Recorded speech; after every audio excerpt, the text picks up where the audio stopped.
Hello. As I have said before, perhaps, and you know about it, we moved to Canada on the 1st of January 1994. My husband had found his dream job in Toronto, and his graduate degrees in computer science come from Arizona State University. I have three courses too, two sports, one credit sports courses, and as I joke, to myself most of the time. I've never actually said it to somebody because it would be sort of mean to do so, but um, were a sports network to choose between um, myself or Roger Federer as a as an expert commentator, um, they would have to bank on me because I have a one credit course. But and the other courses in swimming, which I have kind of fallen behind in, partially because I take uh, I've been prescribed a pill from years, since my son has been 8 years, almost 8 years, or well, he had turned 8 years. He Risperdal. All right, so that's kind of killed some of my instincts. My driving instinct also. I get a little panicky if I think of sitting at the wheel again, and so that has just gone out of my system. But there are other things I'm picking up on, and other skills and other I don't know.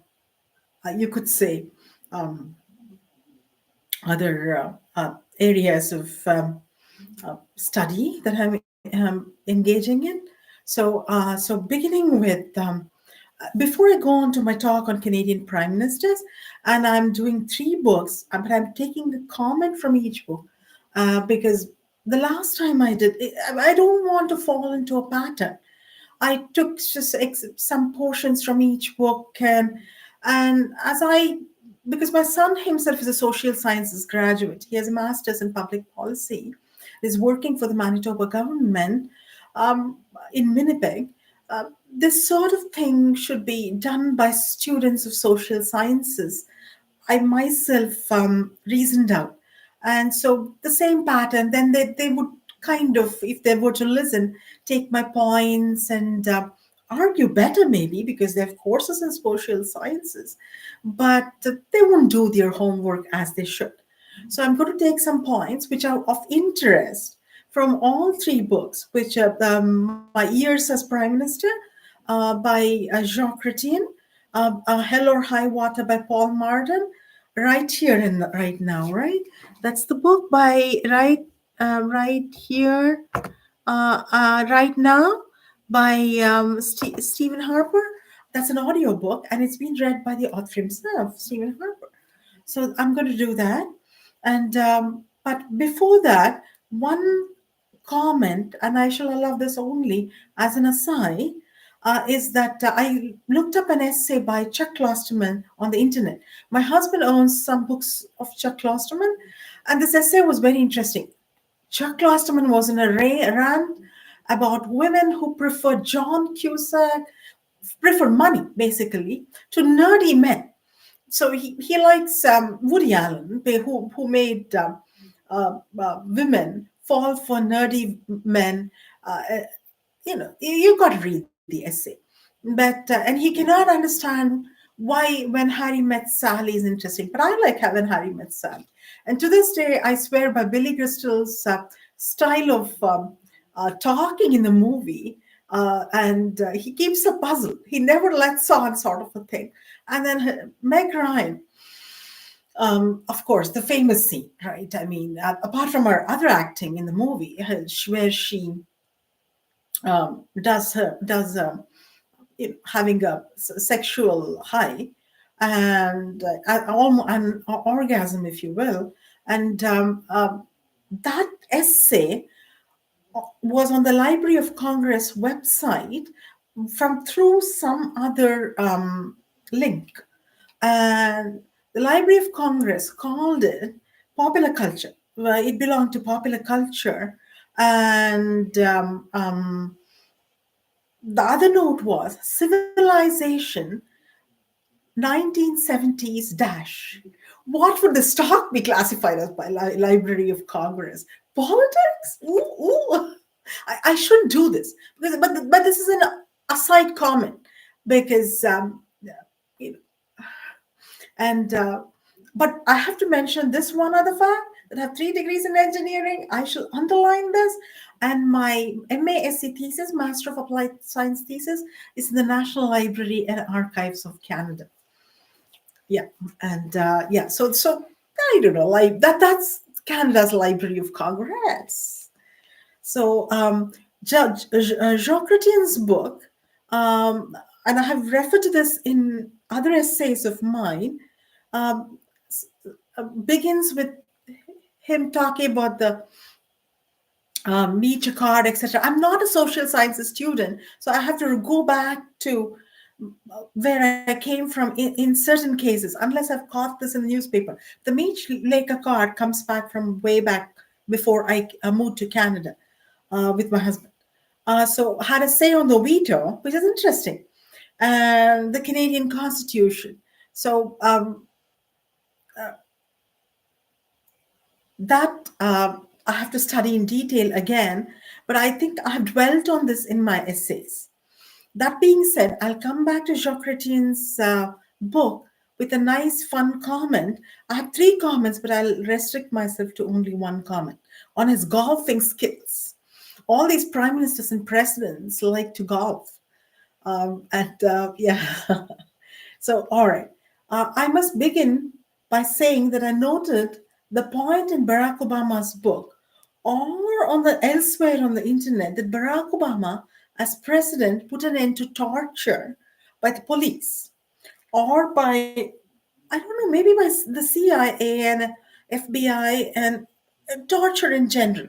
The reference did not say where.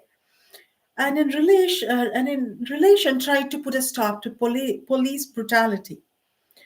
Of course, we all know what happened to George Floyd, a petty criminal, under the police brutality heaped on him by Derek Chauvin, whom a jury of 12 just men and women and an equally fine judge and George Floyd's defending lawyer all pooled together resources and proved that Derek Chauvin was guilty. I watched a program on City TV, not all of it because it was after 11 p.m., and it dealt with Black lives and in relation police brutality. Mayor Cho spoke up for the portion I saw. Mayor Cho, Olivia Cho, of the city of Toronto, spoke made short comments, and I, as I thought, was non-committal on the issue, but I researched, and she's completely against police violence, and said that Black Lives Matter. This was about the Black lives during George Floyd's after George Floyd's murder, the or death at the hands of the police, or mainly Derek Chauvin, the protest which happened in Toronto, and sh- this was in relation to that. And at this juncture, I must add that that lives matter should be true. That lives are precious should be true of people of visible minority, and of hardworking, contributing immigrants, um, and going back to Olivia Cho, it's been about 8 months since she held office as mayor of the city of Toronto, and I will see if there have been criminals, not necessarily black, who have suffered from police brutality in that period of time. So she came close to fall 2023 and became mayor, and right after that there was the New Year Blanche. That was the art festival which happens in Toronto every year, and yeah, and at this time because there is we'll go to Olivia timeline from the Ontario Human Rights Commission, and I thought I would look this up and this goes up to 2017, some of Justin Trudeau's time as well. I thought I would look this up and see where Jacques Chrétien, Paul Martin, and Stephen Harper stood in terms of the same sort of uh,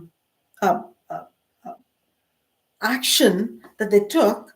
And before that, what do I have? All right. Toronto Police Union calls on Olivia Cho to offer public. This is by a Toronto Star article, to offer public support after rash of violence against officers. This is again. This is where there's Olivia Cho. You can look. I don't want to show do use the mirror trick everywhere because copyright protected, and I would have to revert to YouTube videos, and YouTube videos um, would mean again YouTube on YouTube, which is like a dumb theme over and over again. But sometimes I do use YouTube videos. There was a police officer struck by a car, and I when I was shocked that a 17-year-old young lady and a 15-year-old young boy, a young 17 is a little older, young girl, I guess, 15-year-old boy were together, and then the police officer was struck. So a dog was killed, a police dog, and I was reminded of Hudson and Rex, the City TV show. Again, they all work for the police, as does Rex the dog, and Hudson is yeah, he's a really dynamic character on the show, and they're all good. All the characters. It's a Toronto series, and Toronto likes the police. There was Murdoch Mysteries, and that was good too, and. I there was a bill which was which was debated in Parliament. And before I go on to this bill, I must mention Yatim. Yatim, I think he was a Somalian. Let me just confirm. Somalian immigrant, I've written about this. I think he was a Somalian immigrant, and he was. This is I'm talking about police brutality, right? On the other side, police were struck, and Mayor Cho spoke against all the and this sort of um, violent behavior from people who are engaging in criminal acts. And so Yatim, an 18-year-old Toronto male, armed with a switch, you should remember this. This was really shocking. It was shown on City TV News, and was shot. And he was in a streetcar. They all got down. The police. He was surrounded by cops, and towards the end, he had a switchblade knife, and he. I don't need this. I just the officer who shot him was James Forcillo, and Yatim was shot 9 times, and was hit by 8 bullets, and he was tasered when lying on the floor of the streetcar. And of course, he died from the injuries, and we all mourned this. But we're also scared. He didn't hurt anyone. He brandished a knife, or, and shooting. I criticize the officer, but sometimes you see it in a movie. But this guy didn't do anything. You see, he brandished a knife. It was scary. It was very scary. They were all in a streetcar, and it was. I used the TTC, the subway, the bus, the streetcar, and it was very scary. It was a young guy, disturbed, and he. But in movies, they show this after being attacked by uh, criminals. People, even people who are not police officers, tend to shoot more than once. So you could conduct a survey and see, and as to why. I mean, I guess it's to make sure that the person dies. One bullet may not get the person, but for the criminals, I mean, it could be a relief. If they were to be shot once, then they would be injured, but it could be just right in the heart and they could die. So before I move on to, because the Parliament Bill C-36, which I think restricts prostitution. Shall we just go to Bill 3C336? The Bill C-36. Before this, this is yeah, this was the Somalian Bill C-36. Or that comes after. I had another point. I've screenshots of these, but going to this, I thought maybe. Oh, this is. I've scrolled down completely. This was.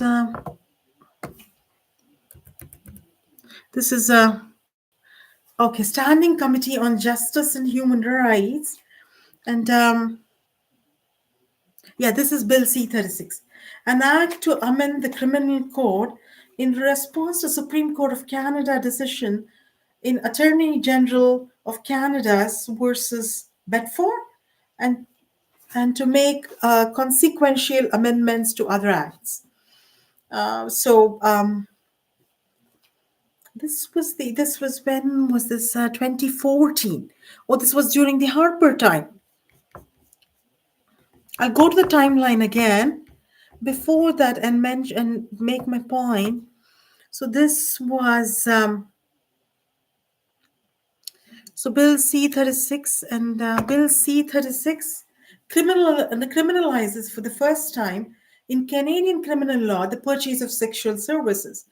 The new offense makes prostitution itself an illegal practice every time. You know the bill. I've written about this too. And every time prostitution takes place, regardless of venue, an offense is committed. And okay, there is another. Um, there's another bill which was debated. Oh, this was again the Harper. I've picked up Stephen Harper, but I have a comment on Justin Trudeau, and we will just see. This was about the status of women, Standing Committee on the Status of Women, and I read some of this, and I read some of they're long publications, and it's from by the House of Commons. It's a House of Commons publication, and all of them argue very nice. If you're a social sciences student, it would be very interesting. So all of them, each of their arguments, and so this was about why. One is about against this violence against women, and certainly women. Everybody has a right to even men protest violence against them, and it's discussed men the police being violent towards women on the standing again the term sorry standing status of women on the status of women, and so that's right. But I just sometimes because you read books and men don't raise their hand against women. It's a very old-fashioned view, but I would like that because I'm a vegetarian. So it would be nice if men were to be gentle with me, and um, uh, I remember this movie, The Lawnmower Man. It's a 1992 movie. I was newly married at the time, and my husband was getting his PhD in computer graphics, and the lawnmower man is an innocent individual, and he does gardening around her family's home. He's I forget how the movie goes, but he's I think created some kind of creation, or he's been cured of some kind of illness, and anyways, the owner who likes him. Um, trusts his wife. The wife seduces the lawnmower man and blames him for the whole act of sexual liberties on her. And the lawnmower man goes berserk. So the movie ends. I don't even remember how the movie ends, but women are not always innocent.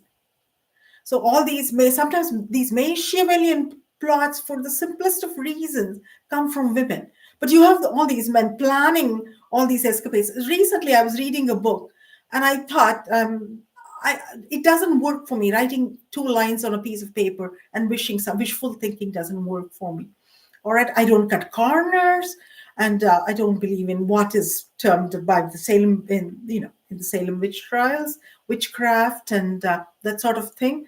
But I've heard that some people can achieve great things by just writing. Of course, they must have some expertise and that sort of thing. I mean, nothing comes out of nowhere. So all those students out there hoping to pass exams, just writing two lines, there's a lesson there. You got to study. You got to do your research. But sometimes you may make a B plus if you were destined to get a B. But that sort of thing doesn't happen to me. I have to work my ass off, and so if so so women are more prone to do this sort of thing in criminal in the criminal the, in their criminal mind, writing on pieces of paper take them far. So the beauty of this hero of a book planning a crime, and he gets shot in the kneecap and surrounding areas, and treats himself and but all those people out there wiping out banks with out of their hard worked uh, savings, hard earned savings, and that's also tragic. So men are not good, women are not good. So this is how life goes on. So that is what I wanted to say, and I should read uh, the excerpts from books I have, and I will come to this the poem I've planned, and just before I go to say, because prostitution has was banned by the Stephen Harper government, escort services, right? So sometimes it's not so bad because you get involved, and you could make unhappy marriages and through one night stands because you feel compelled to. If it's a man, I have a son, so I have stopped thinking about my own viewpoint. I think about my son's viewpoint. So he could make the wrong marriage. So it's not so bad dating for a little while, one night stands, or that they could get really involved, hurt, and so that way you would be with a broken heart, and that's tragic too. So it would be nice if you could just have a one night, have an escort service, and it could prove less expensive in terms in other ways. And before that, before I go to the excerpts from the books, uh, Justin Trudeau legalized marijuana, and until he did so, possession of marijuana was a crime. And in this connection, I have to say, Tom Mulcair had said that, or no, in this connection,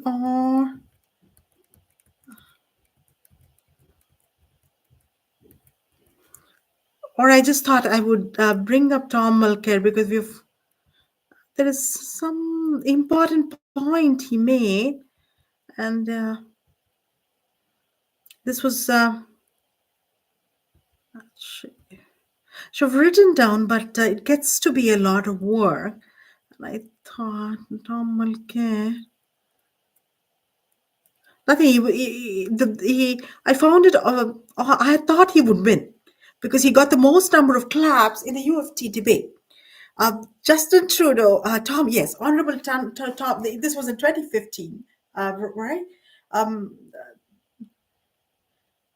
All right, I have this is all right. This is by this was being said by the oh, this is Ms. Lee Gazan from the University of Winnipeg, and so I will read only this portion. I've witnessed such care in the current We Care campaign that I started in solidarity with Rain Hamilton, a non-indigenous woman who was spoiled by the lack of action and level of violence perpetrated against indigenous women and girls. Who was appalled, sorry, spoiled, who was appalled. The campaign has been endorsed by the leader of the official opposition, Honorable Thomas Mulcair, who has shown his support for immediate action and a community led, community driven inquiry. The Aboriginal Peoples Commission, Council, and it goes on, Council of Canadians, the International Women's Forum on Human Rights, and many other organizations and individuals who have shown that they care. That was odd. Why did I see it as spoiled? Somebody being mean, I guess, to the indigenous people. But yeah, so that's the so Thomas Mulcair I had to mention. Remember in 2015 he got the most number of claps, but did not win.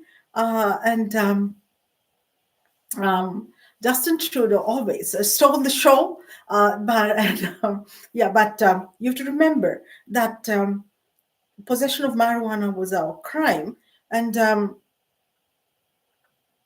as was has become, and this in the same way, maybe Justin Trudeau should do something about it because feminist women, feminist men would like certain services available. And I argued in favor of this. All right, we're going to go to the timeline. I had one point before I go to the timeline. Just one comment only. All right, because it's going on. The Ontario 2002 timeline. This is very good. It's from the Ontario Human Rights Commission. The timeline, and it goes up to 2017.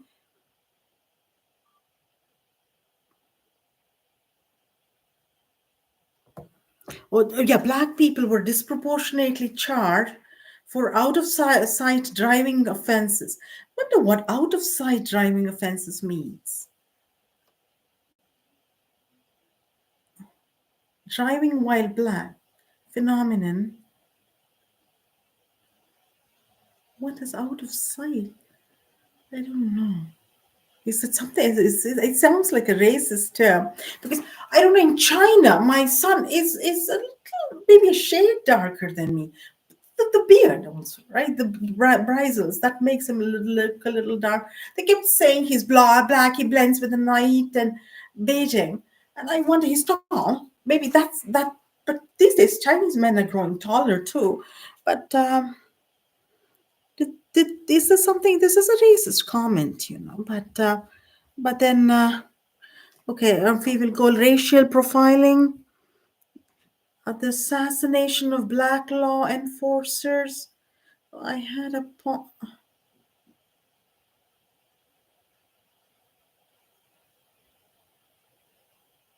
All right, we will just stress on this. 2005, the Ontario Human Rights Commission released its policy and guidelines on racism and racial discrimination. The OHRC defined racial profiling uh, and highlighted factors that pointed to racial profiling. So people have tried to be, more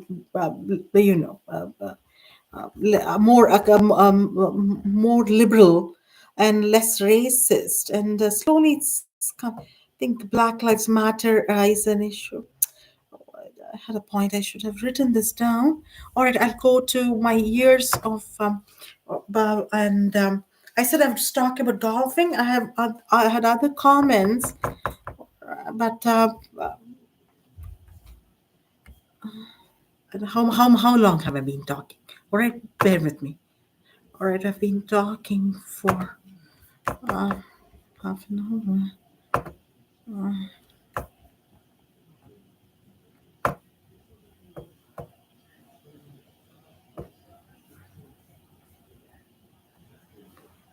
No, we will just do his golfing thing. All right.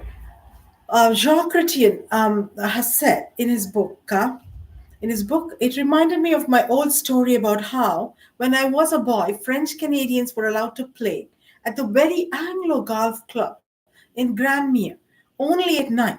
No wonder my handicap is so bad. I joke, and because he was playing with Bill Clinton, then president, in the dark, and goes to show you that French Canadians were discriminated against. And maybe he was just a young boy, and they used to get court time, golf course time, um, in the night when nobody else was playing. And it was just a silly joke, right? Nobody dis. I mean, Canadians discriminate against themselves, making French the official language in Quebec. Anyways, that's a different topic. I've spoken against it a number of times. Um, and this is on September 5th, 2001, at a pro-am event preceding the Canadian Open at the Royal Montreal Golf Club. This is Jean Chrétien. I was invited to play around with Tiger Woods.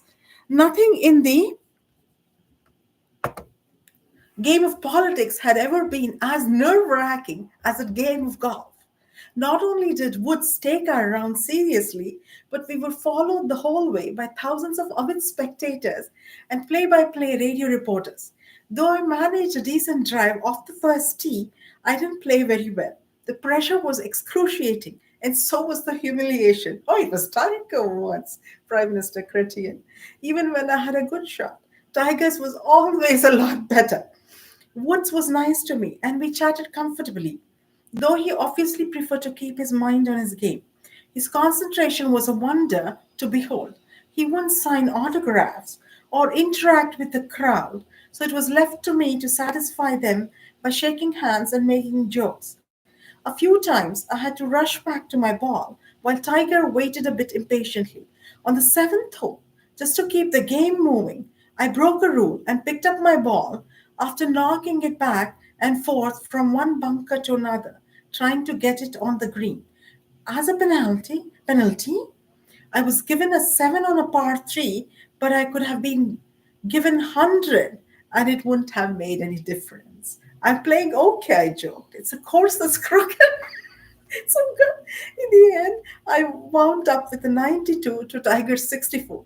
I had all sorts of excuses and distractions, of course, but the plain truth was that I was only the Prime Minister of Canada. He was Tiger Woods. um, I have to say that if the handicap is allowed, if on par is 18, then I would uh, get a birdie or a bogey, because once I get there, I'm a little better than other people. But getting there, arm power, is not very good. So if people take 3 shots to get near the um, holes, I take 7, 6. I have to keep it a low number. But you can take up to 18 shots to get your golf ball in the hole, I was told. But anyways, next is Hell or High Water, and I sent a couple of screenshots of this book to my son, but because I had another comment, I'll just choose that I've written about these books. I'll choose the fact that Paul Martin was in Detroit, right? He was in Detroit, in and in Michigan, in the U.S. And in my essay on how Justin Trudeau compares to prime ministers since Pierre Elliott, or beginning with Pierre Elliott Trudeau. on my Facebook page. This and how Joe Biden in his first year of presidency compared with Mount Rushmore presidents. Anyways, so he attended a rally where Martin Luther King Jr. spoke, though he was just a tiny figure in the distance from where I stood. The crowd was so large. More frequently, I marched with small groups of 100 or 200 through working class suburbs such as, and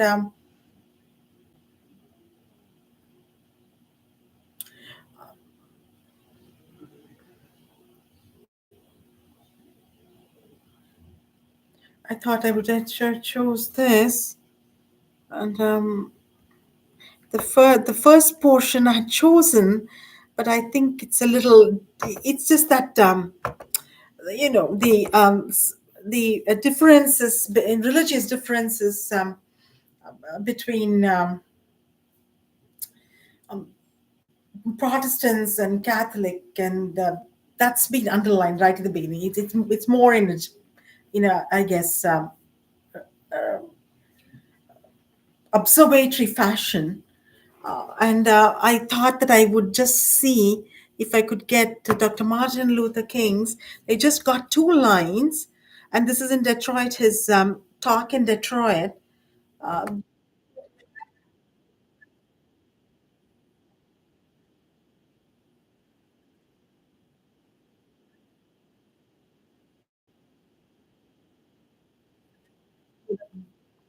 That is what Paul Martin listened to. And I had another post. Sorry, I should have taken, I have screenshots, but that may be a little.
So this, I just wanted to comment about the fact that, well, he was prime minister, of course, and um, not completely, but Trump came after Stephen Harper left. Donald Trump came after Stephen Harper left. But then Stephen Harper was MP even then when Justin Trudeau was during Justin Trudeau's first term. And it was interesting to see that he did not completely agree with Donald Trump, but he was Donald Trump's supporter because I guess Donald Trump is Republican and Stephen Harper is conservative, and I'm a liberal. Although I did, oh my God, I have to confess, I voted conservative once because I was thinking I was making a lobbying effort. I find it joking. I joke about this myself because lobbyist effort to kind of offer a vote for some favor, which was just public about the man himself, Stephen Harper, his last term, but the man himself, essays about him, and which I changed to, kept some of it and changed and etc. I have a couple of things about Stephen Harper too. So, anyways, I'm a liberal. I'm a liberal Democrat and that sort of thing. And I find it interesting that he says that the conservatives won the Cold War. Uh, Thatcher, Reagan, and the rest is, I guess, the people. Or it's just making a completely sweeping statement that nobody else fought against communism. So I just had to say this. And next, if you're uh, listening to my reading of the poem and my comment, you can listen. Otherwise, I'm done with the political portion. So this is this poem, Canada, by Billy Collins. I'm writing this on a strip of white birch bark that I cut from a tree with a penknife.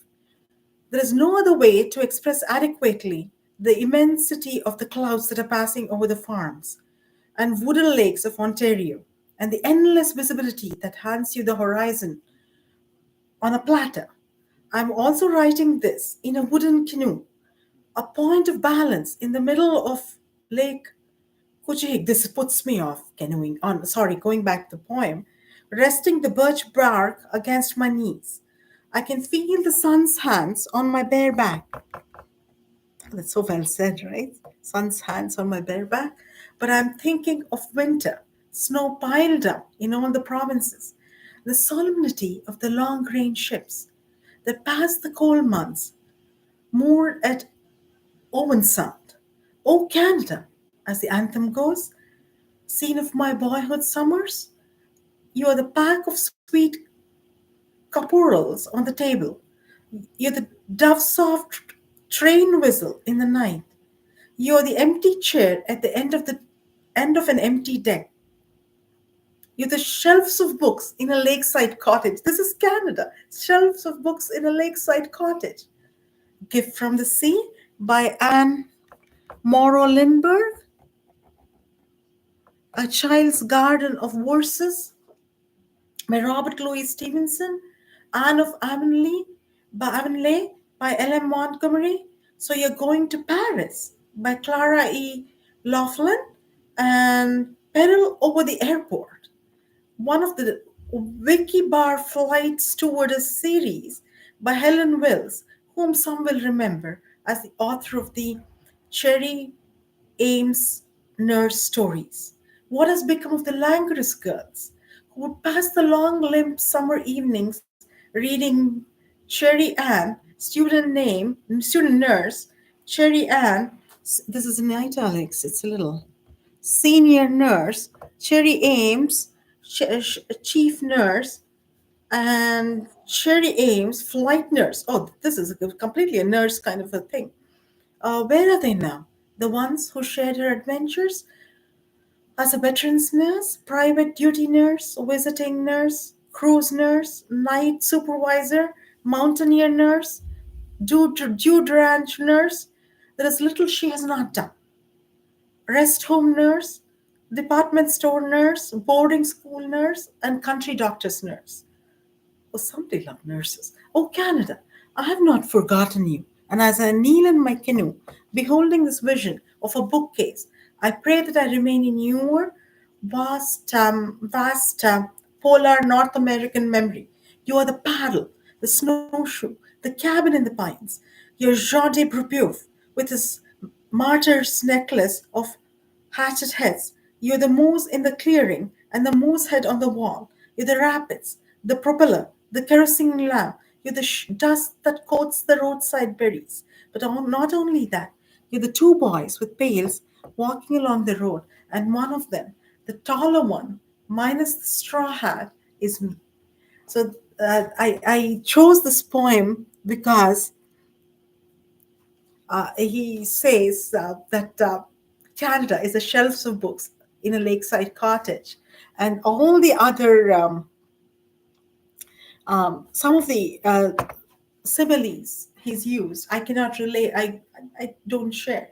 And canoeing, he observes this. He's reading the book in a canoe, quite at home in a canoe, and I had to just make the comment that Adam Van Koevoorden, gold medalist twice in canoeing, or three times. I think three times he won medals. Fourth, he just bombed. He canoed and canoed, but that was his fourth Olympics. I mean, it's hard to keep going. But he's simply dreamy looking and is an MP under the Trudeau government. All right. Thank you so much for listening.